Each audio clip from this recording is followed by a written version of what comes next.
On the outskirts of a small village in Belgium, there stood two houses, one a large, comfortable dwelling, its neighbor a poor, mean one. In the large house, the notary, Sanke, lived, and the other was occupied by Karl Start and his daughter.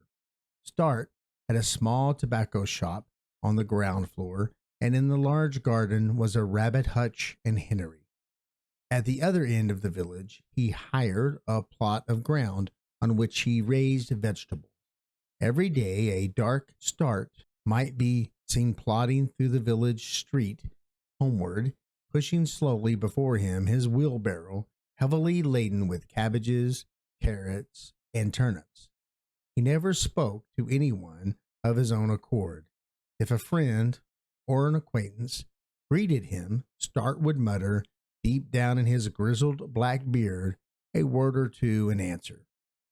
His daughter's name was Mary, but she was called Macon, the simpleton, by the villagers. She was by this time 28, tall and slender, with beautiful brown eyes, a fresh, bright complexion, a red mouth, and teeth dazzling white. Her mother, a nervous creature, had died a few years before, and Macon had inherited her mother's temperament. When surprised or annoyed at anything, she would tremble like an aspen leaf. Her face would flush and her lips tremble. Like her father, Macon was unsociable, and had been so from her earliest childhood. If a customer came into the tobacco shop, Macon waited on him, civilly enough, but wasted no unnecessary words. If a man, seeing this pretty girl behind the little counter, attempted to jest with her or compliment her, Macon drew herself up haughtily, while her whole figure trembled and her face flushed painfully. She took no interest in the village gossip and declined to enter into the amusements of the young people there. Macon had indeed a very high opinion of herself, and no wonder, for she knew what pedigree was hers. Schoolmaster Conkelmans had instructed her and her father on that point.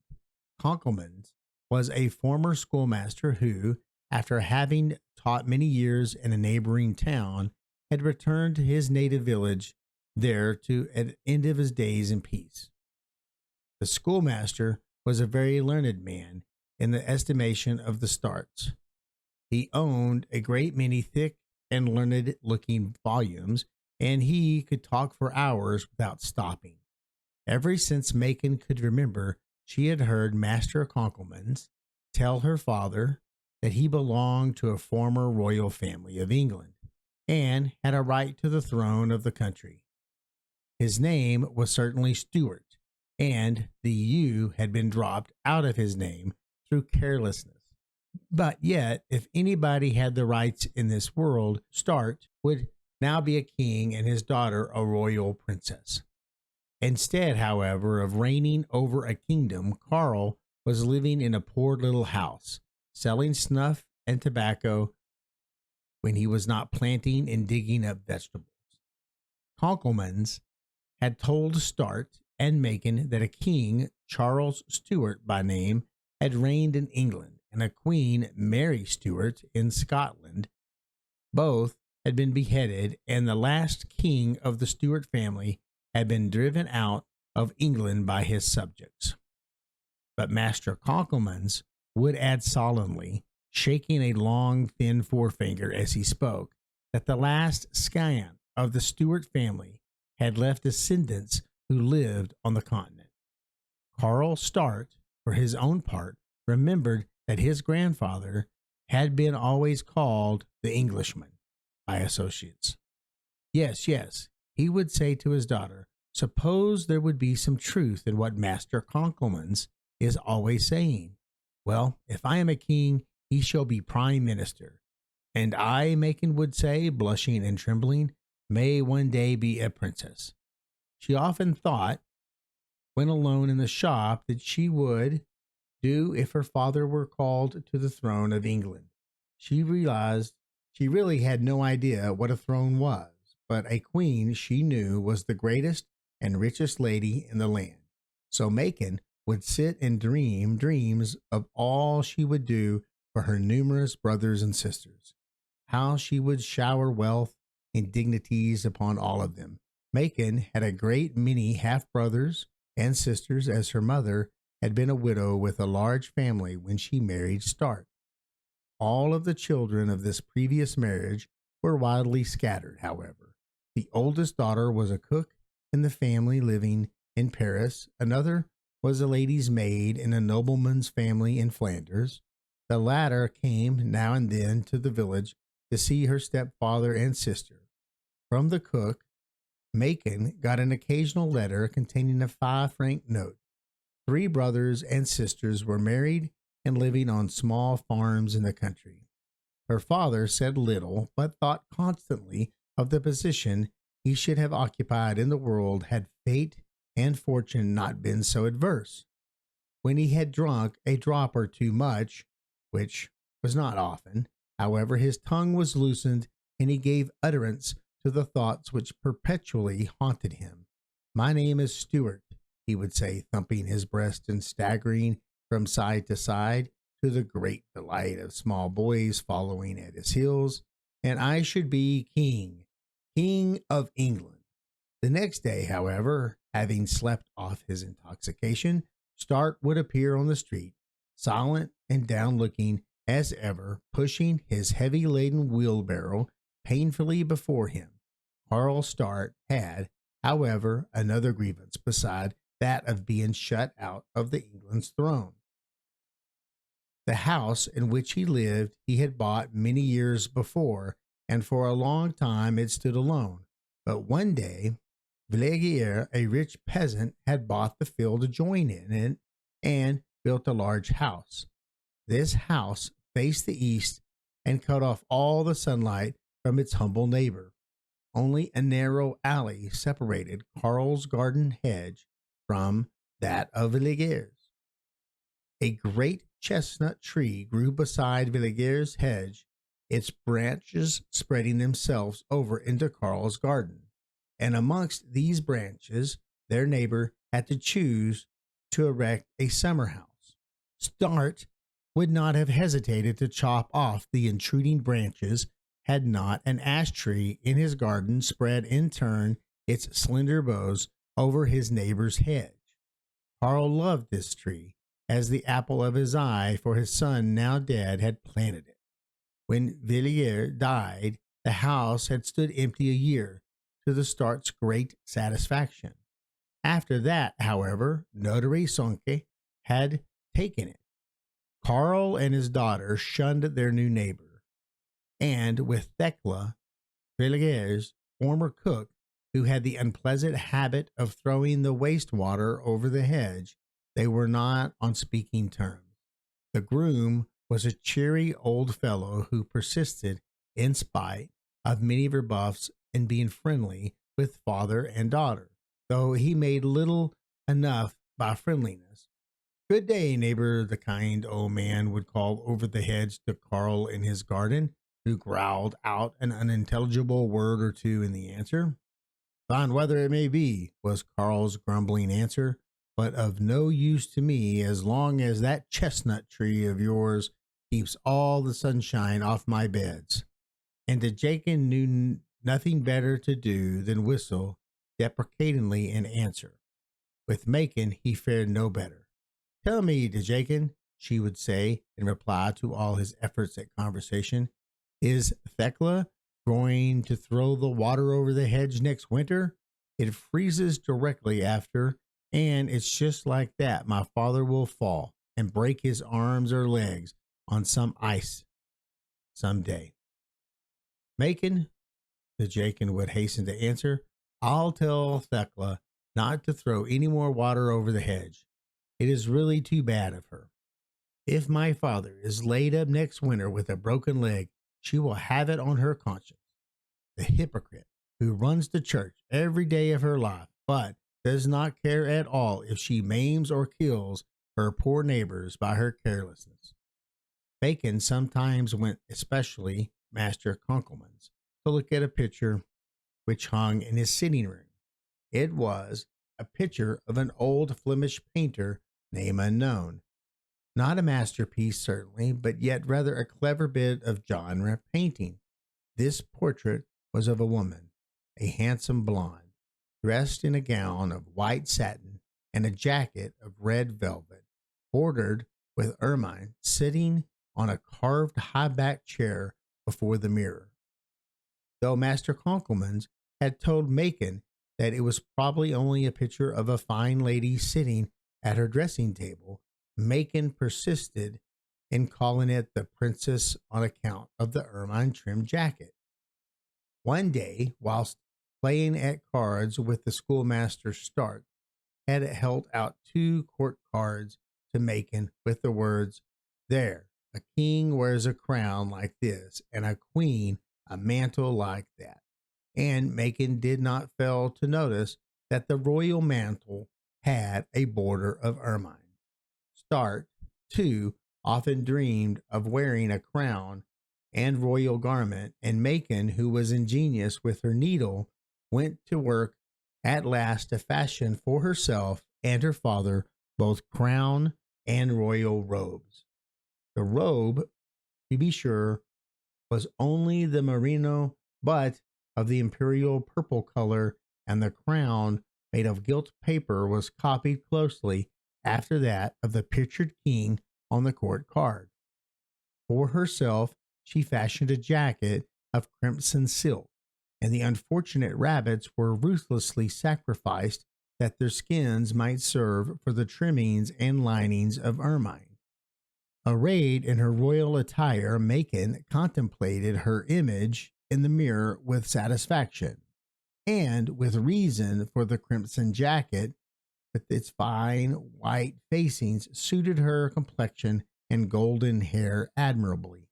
After that, father and daughter would often don their crowns and mantles, and while one kept the shop and the other walked up and down the room at the back, lost in contemplation of his greatness. One evening, however, they could not resist the temptation of wearing their royal habiliments at one and the same time. "Call me your majesty," said Start to Macon. "Certainly, you will call me princess in return. Of course. Now, are you ready?" "How do you do, majesty?" "Quite well, princess daughter, and if you will fetch me a mug of bitter beer, I think I could drink it." Lacking England's throne on which to sit himself, Start was obliged to content himself with a rickety wooden stool. He sat there rather unsteadily whilst Princess Macon, filling the mug he held out to her with beer. Just then there came a call from the shop. Carl threw off his purple mantle hastily and ran to wait on his customer. Macon, who had remained behind in the room, was startled to hear a burst of laughter from the shop following her father's appearance here. Hurrying after him to see what had caused it, she saw that in his hurry he had forgotten to divest himself of the gilt paper crown. To snatch it off his head and fly back to the other room was the work of but a moment. Macon had forgotten, though, that she still had on the crimson jacket, but at sight of her there was no laughter, for she was an astonishingly beautiful apparition at which the customers stared in open-eyed amazement. On their way homeward, the spectators agreed that father and daughter must certainly be a little mad. On another occasion, a wandering journeyman came into the shop while Macon was alone in attendance there and begged her for something to eat. At sight of him, a happy thought came into Macon's head. "My friend," she replied, "a bit of bread and a cup of water we never deny a traveler. But if you will do me a service, I will give you instead some soup and potatoes." "What is that service?"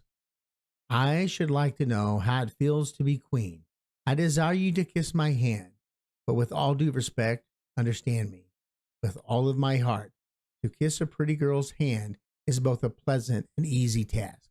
Macon bade him follow her into the room behind the shop, drew on her crimson jacket, seated herself on a chair, and held out her hand haughtily. The man, bowing deeply, stopped and kissed it respectfully. Well, are you satisfied now? He asked her. So far, yes, she answered. But how would you like a mug of beer and a sausage in addition to the soup and potatoes? I should be very glad of them. But you want me to earn them? I have heard that queens are knelt to. They are. I should like you to kiss my hand again, kneeling. I'm willing for a sausage and a glass of beer to kiss your hand, kneeling. Macon colored with joy when the man, throwing himself on his knees, kissed her hand submissively. After he had eaten soup, potatoes, sausage, and a great piece of bread, and drained his mug of bitter beer, the journeyman, with many thanks, took his departure. In the village, however, he ran across the sexton, with whom was he acquainted, and inquired, Is Macon's start quite right in her head, think you? On a Sunday afternoon in September, Carl Start had gone walking with the schoolmaster while Macon sat alone in the room behind the shop, dressed in her crimson jacket, her elbows on the table, her head resting on her clasped hands. She dreamt of the throne of England. In the church she went to every Sunday, the Virgin sat upon a throne under the canopy of sky blue calico. She wore a crown upon her head, and tapers burned before the throne, and flowers were strewn at the foot of it. Macon could imagine a queen in no other guise. Only the day before Macon had seen the burgomaster's daughter married in the church. The bride wore a trailing satin gown and a veil. The bridegroom was dressed in the uniform of an officer, and Macon decided that she ever become princess, she would marry someone in uniform. Could it be possible that her name was really Mary Stewart and her father's Charles Stewart? But had not the schoolmaster told her that Charles, though a king, had been beheaded, and that Mary Stuart, queen though she was, had met the same fate? How dreadful! But on the whole, Macon was no more frightened at the fate of her royal predecessors than other pretenders to the thrones have been. Just then, looking up and out of the window in front of her, Macon saw a fine coach driving past. That, however, was not a very unusual sight, for there were many castles and noblemen's seats in the country round about. The coachman drove slowly and seemed to be looking for somebody. The footman, too, asked a question of some girls, who looked up at him in astonishment as they answered. Macon's heart throbbed with joy, for she had heard the footman utter her father's name. The coach drew up in front of the tobacco shop. The footman sprang from his perch, opened the garden gate, and knocked loudly at the shop door. Great heavens, the throne of England? Macon opened the door, flushed and trembling. Carl Start, called out the coachman from his box. He had a gold cockade in his hat and a many-caped gray coat on. He was fat and red-faced. He drew a parcel from out of one of his great flapping pockets. Macon's lips quivered. She could not speak. She was so agitated. Does Carl Start live here? Inquired the footman in his turn. He used the dialect of the peasants roundabout. Certainly he had not long worn a nobleman's livery. His face was round and fresh as a ripe apple, and he was tall and straight. Yes, stammered Macon in answer to his question. The spirited horses stamped and champed their bits, impatient to be off again. Un paquet de la parte Josephine, the coachman called out again. Josephine. Oh, now Macon understood what it was that had brought the coach to her door. The coachman had brought a parcel from her sister Fina at service in France. Dites-le, The coachman called to the footman, que Josephine etres compte à Paris. The groom had begun to translate the coachman's French into Flemish, but Macon had understood him. I understand, she said. By this time, she had recovered her composure. We are in the service of Baron d'Oncey. This is the coachman. Macon would see that without him telling her. And I am the footman. My name is Hegemon Angelus. My parents are peasants, quite well off. I have only been a short time a servant. I left my father's house because he married again, but I shan't be a servant much longer. I. Est ce que vous chantez? Cried the coachman, growing impatient. Both men smiled kindly at her as Macon stood erect at the shop door. Certainly, the throne of England had not been offered her yet, but what an honor to have a fine coach drive up to the ferry door. Thecla most certainly have seen it from her own, with her own head was thrust out of the upper window a moment later. Adieu, adieu, coachman and footman cried, smiling and looking back as the coach drove off. When they had disappeared, Macon thought of the parcel in her hands. She opened it and found it to contain Fina's photograph and a 20-franc banknote. The best of it all was that Macon learned for the first time in her life that something unexpected might happen.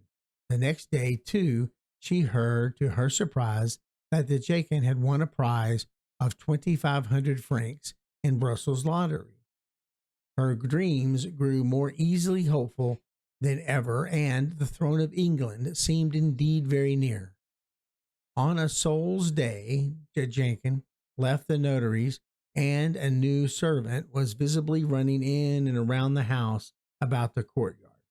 The Starts took no notice of him, however, looking as they did upon everyone living in this house next to them as an enemy. One evening, however, Macon, at work in the garden, heard someone from the notary's fence whistle to her. She took no notice until a voice called out, "Hola, hola." Very much offended, she left what she was doing abruptly and hurried off into the house again. The next day, however, there was a call in the shop, and Macon answered it, saw a strange young man standing there. "Don't you know me?" he asked. "I have taken service next door to be near you." "Angelus? Is it possible? I called to you last evening, but you ran away from me." "I did not know who it was. I am short-sighted." "Father," exclaimed Macon to her father, who had just entered, "this is the young man who brought us the parcel from Fina." "Oh, indeed," returned Stark coldly, not so ready, evidently, as her daughter to welcome the stranger. As time went on, however, he softened in his demeanor toward the young man, who was both kind and obliging to Karl and his daughter. Soon Stark was always stumbling over Anglaise in the shop, a little black parlor at the garden. He and Macon seemed always to have something to say to each other. She, who had never before deigned to notice the young men of the village, would tremble and blush with pleasure at the sight of Anglaise. "Is it true what I have just heard in the village?" asked Schoolmaster Konkelmans one evening of Karl and his daughter. "That Macon, that you," turning towards the girl, "are going to marry Notary Sonke's new servant?" "And if that should be true," she stammered with flaming cheeks, knitting so energetically at her stocking that the needles chattered noisily, one against the other. "You marry a servant? A girl of your prospects?" exclaimed the schoolmaster, shrugging his shoulders. "What prospects have I?" she answered calmly. "There is no knowing what fate may have in store for you. I have waited in vain for 10 long years for fate to bring me rank and fortune. I am tired of waiting." "Silence!" commanded the father, sternly annoyed at his daughter for losing faith in the future. But it was easy for Macon to see that he too had given up all hope by this time. "Well, what do you think of your daughter's choice of a husband?" inquired the schoolmaster. "I say he is not a suitable match for the Princess of England." "I am not Princess of England. I am not a princess at all. My name is Start and not Stewart," said Macon resolutely, and Ungalives coming the next day to get Start's consent to marry Macon. Carl gave it, and not too ungraciously either. As if to make some amends for his disappointment about his daughter's marriage, the notary now offered to buy Stewart's little property. It was a good offer, and Carl was only glad to accept it. The tree, however, which his son had planted, he carefully dug up and carried away with him. Ungalies and Macon were married in the home before it was given up to the new owners. They went off for a day's journey to Austin, which was Macon's wish to go there, as she had never in her life seen the sea. Carl, the schoolmaster, and his wife went with the young couple on the journey. The month of February was a bad time of year to go there, but these simple folk knew nothing about that. After dinner, the wedding party went out upon the long, deserted pier and gazed out curiously on the dark, restless waves of the sea. Carl was a little in advance of the others. The wine he had just drunk had gone to his head somewhat. Turning round and facing them, he struck his breast proudly, exclaiming, "In me you may behold the rightful heir of the throne of England." "What's he saying?" inquired Ungalies of his wife, astonished. "It is nonsense, sheer nonsense," she returned, her face crimson with mortification. "He does not know himself what he is saying." Ungalies, a week after his marriage, bought a little inn at the Brockenhagen. Macon's father came there to live with them. Little Landis's tree was planted on the green and lived and flourished. "What shall we call our house?" asked Ungalies. At the dinner he gave to the Conkelmans shortly after the possession of his property. "At the Ferry," suggested his father-in-law. This name, however, found favor with no one. "Prospect Inn," lisped the schoolmaster's wife, a lady fond of novel reading. "This is no prospect at all, except of the sand hills," scoffed her husband. "The Three Quells," Ungalies spoke hesitatingly. He feared his wife would not like the name, nor did she. Just then, Master Conkelmans rose solemnly from his seat of honor at the head of the table. "I have it," he exclaimed, nodding and smiling at the Start and Macon. "The inn shall be called the Throne of England." This has been The Throne of England by Virginia Loveling, published in Short Stories, a magazine of fact and fiction, Volume 13, 1893. Narrated by Conan Stewart for Tales Reawakened on YouTube.